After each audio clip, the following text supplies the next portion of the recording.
Pessoal, nós vamos iniciar a nossa aula de música, né? Aula de arte, eixo música. E hoje vocês vão conhecer um compositor de música erudita, mas que sofreu uma influência muito grande da música folclórica, tá? Na música dele. E ele era um brasileiro. E a música dele ficou conhecida no mundo inteiro. Aqui em Santo Anastácio tinha um conservatório musical que recebeu o nome dele, que era o Conservatório Villa-Lobos. Vamos conhecer um pouquinho dele? Sim, sou brasileiro e bem brasileiro. Na minha música, eu deixo os rios e os mares deste grande Brasil. Eu não ponho mordaça na exuberância tropical das nossas florestas e dos nossos céus, que eu transporto instintivamente para tudo que escrevo. No começo do século XX, alguns grandes músicos eruditos da Europa e das Américas começaram a pesquisar músicas folclóricas de seus países. Eles gravaram os músicos populares cantando e tocando melodias tradicionais. Depois de ouvirem as músicas recolhidas, passaram-na à notação musical. Com a intenção de preservar as tradições folclóricas, usaram essas melodias e ritmos em suas próprias composições. No Brasil, Heitor Villa-Lobos sentiu-se atraído pela sonoridade brasileira. Mesclou a produção folclórica e popular com técnicas de composição erudita. Heitor Villa-Lobos, acima, ao piano, ao lado dos instrumentos musicais populares. É o maior representante do movimento nacionalista na música brasileira. E agora vocês vão ouvir uma música composta por Villa-Lobos. E eu tenho certeza que vocês vão gostar muito. Vamos ouvir?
Agora que vocês ouviram, vocês vão pegar o bloco de notas de vocês ou uma folha do caderno.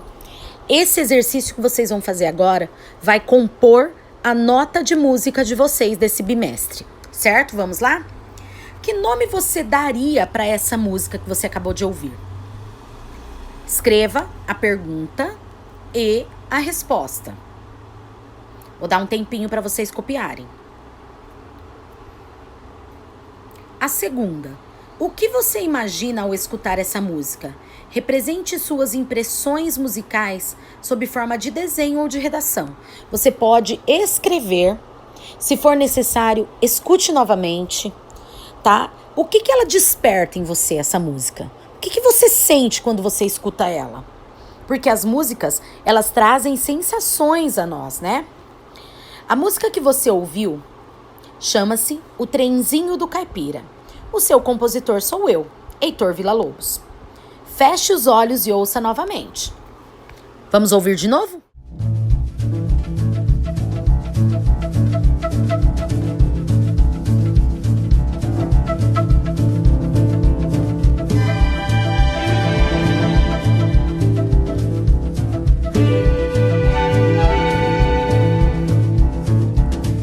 vai o trem com o menino, lá vai a vida rodar, lá vai ciranda e destino, cidade e noite a girar.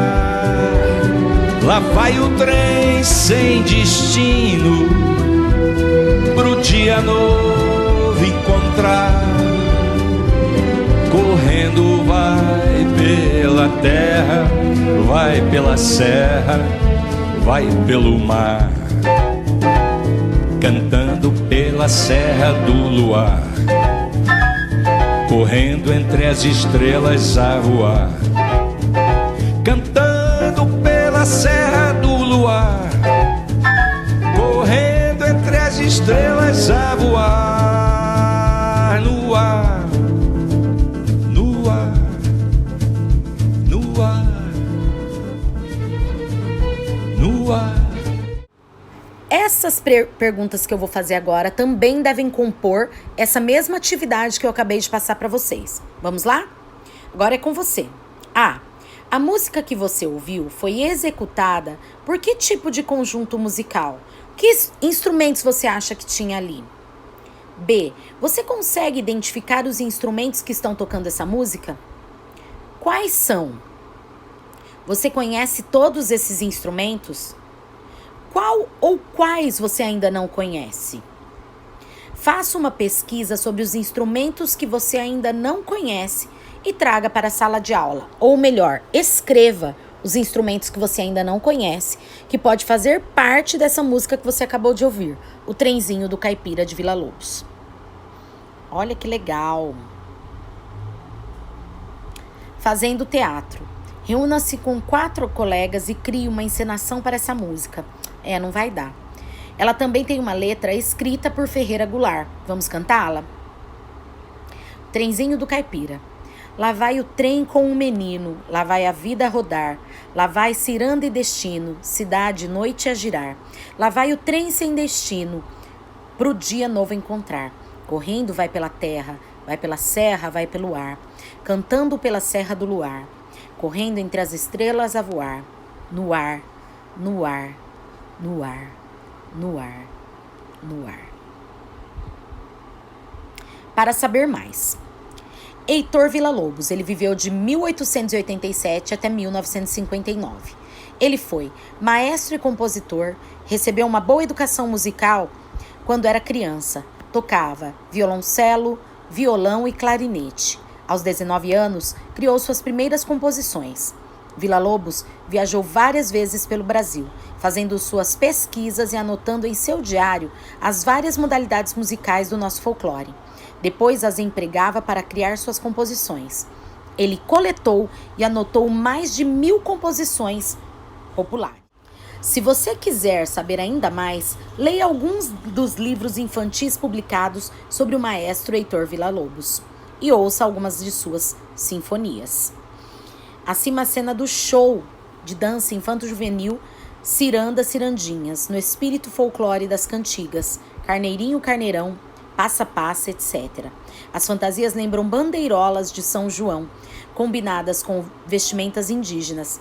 A coreógrafa Ana Vitória associou brincadeiras infantis e temas de fábulas brasileiras, dançadas ao som das sinfonias de Villa-Lobos, e ganhou o prêmio Klaus Viana de dança por sua originalidade.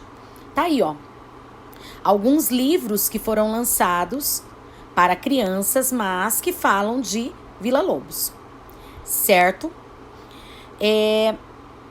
Um outro compositor popular que eu já apresentei, eu acho que a Dona Irã, vocês já ouviram, a Dona Irã Barbosa, ele cantou, ele compôs Trem das 11, mas a gente já ouviu essa música, né? Vocês se lembram?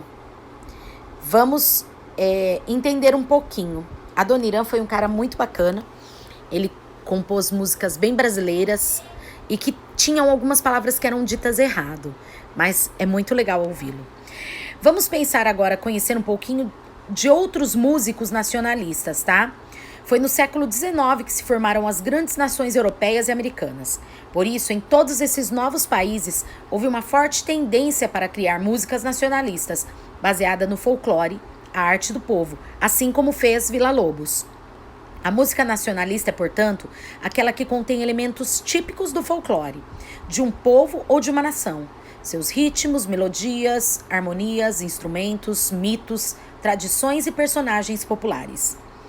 Então a gente tem aqui, Raquel Tavares, Mozart Camargo Guarnieri e Francisco Mignoni. E é isso aí, pessoal.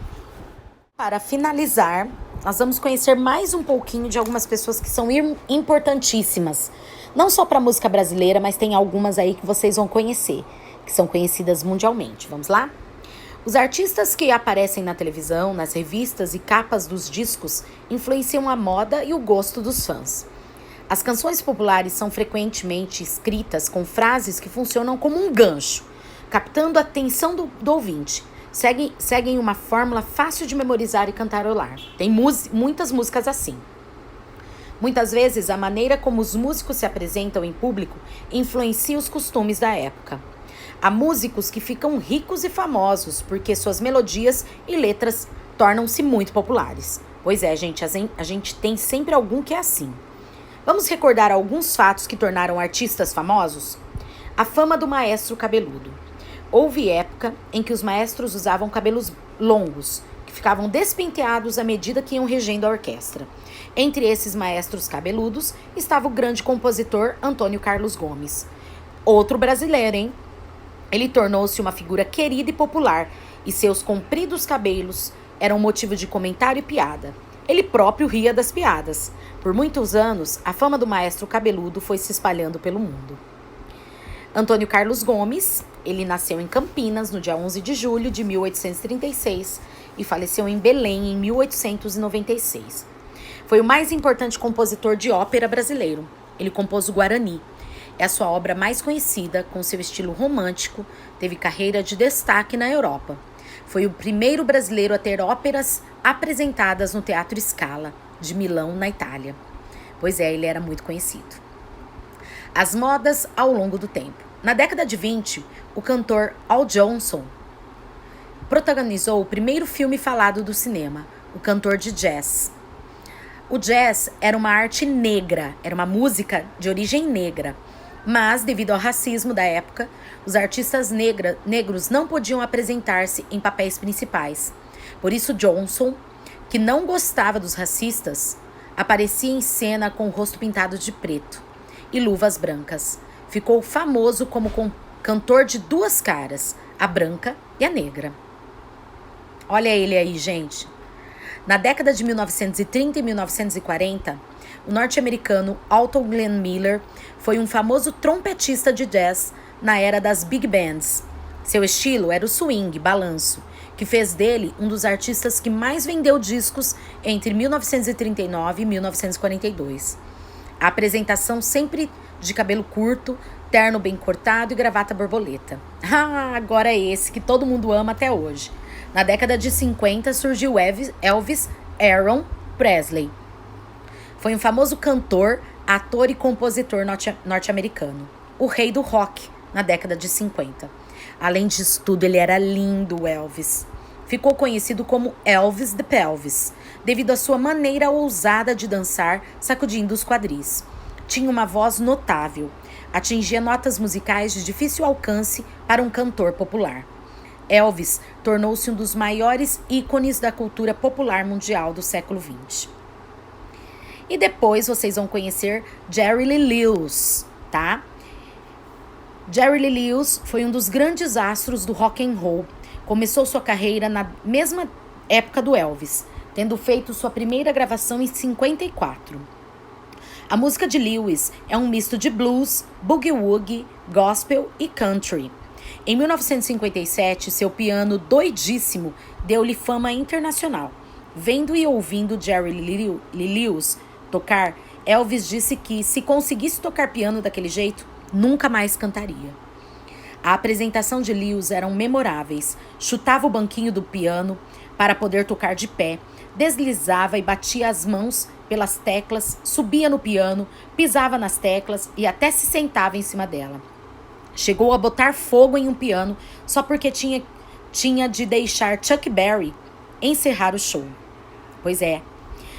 James Byron Dean, transformado em ícone cultural, foi a melhor personificação da rebeldia e das angústias da juventude na década de 50.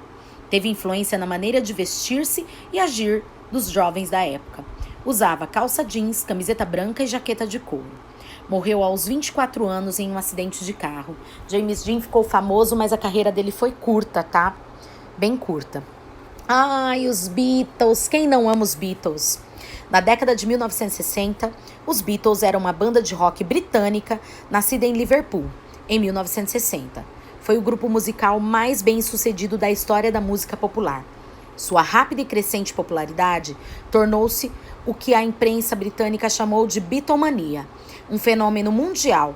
Os Beatles foram a encarnação de ideais juvenis progressistas e deram um colorido especial às revoltas sociais e culturais da década de 60.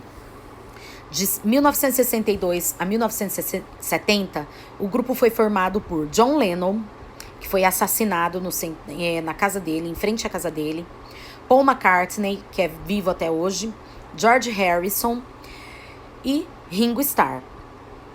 Depois disso, o grupo dissolveu-se, cada qual partiu para apresentações e álbum solo. Em 1980, John Lennon foi tragicamente assassinado por um fanático. Enraizada no rock and roll dos anos 50,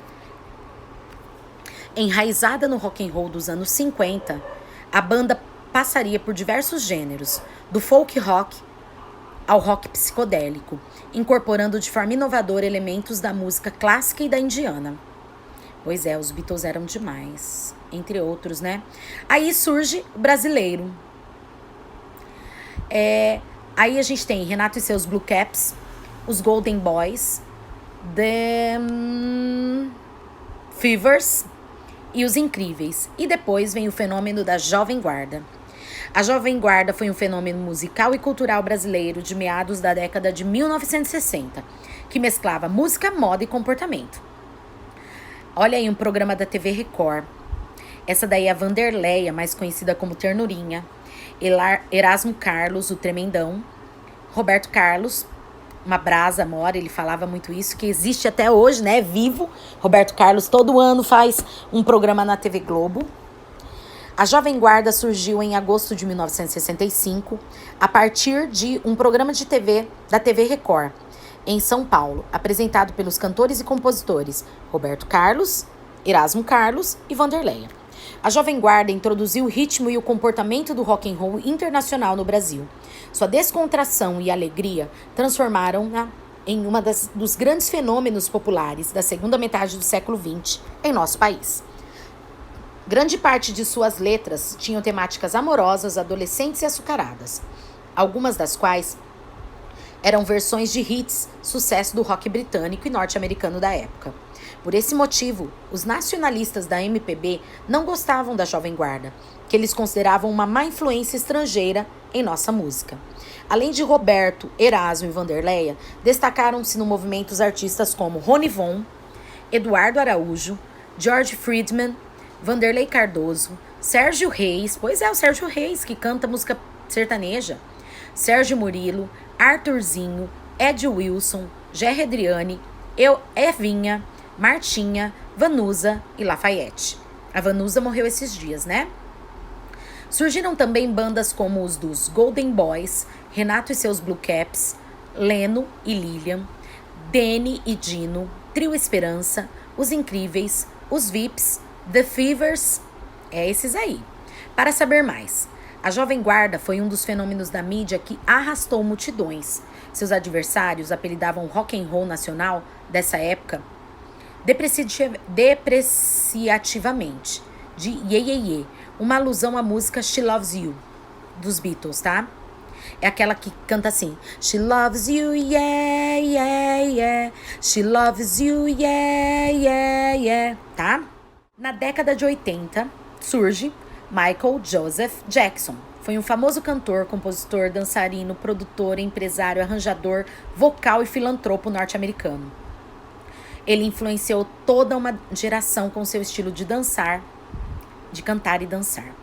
Michael, quem não conhece, né? Jackson, assim como Oprah Winfrey, hoje o presidente Barack Obama, fez parte da grande onda de negros talentosos que colaboraram para a quebra das barreiras raciais dos Estados Unidos. Michael Jackson foi o criador de um estilo novo de dança, utilizando especialmente os pés com suas notáveis exibições no palco e seus clipes populares. Popularizou complexas técnicas de dança como o robô, The Lion e o famoso Moonwalk, aquele passo que ele dava para trás. Seu estilo único de cantar e dançar, bem como a sonoridade de suas canções, influenciaram artistas nos ramos do hip hop, pop, rhythm and blues e rock. Agora é com você. Escreva abaixo o nome de alguns músicos que você gosta de ouvir, certo? Tem aqui o de uma imagem, mas nós vamos ficar só com os músicos que você gosta de ouvir. E eu gostaria que essa pergunta fizesse parte daquelas outras perguntas que você tem que entregar para mim, tá? Dentro do envelope de provas, certo? Eu fico por aqui, encerramos as nossas aulas de música. Hoje vocês receberam bastante informação sobre a música mundial, não só brasileira como mundial. Eu espero que vocês tenham gostado de conhecer um pouquinho da aula de música. A aula de música não é para ensinar a cantar, mas é para fazer a gente conhecer um pouquinho sobre a música no mundo, principalmente as influências musicais que nós temos no Brasil. O Brasil é um país riquíssimo em termos de cultura. E a gente não pode deixar isso para lá, a gente precisa conhecer a nossa cultura e exaltar a nossa cultura. Viva a cultura brasileira!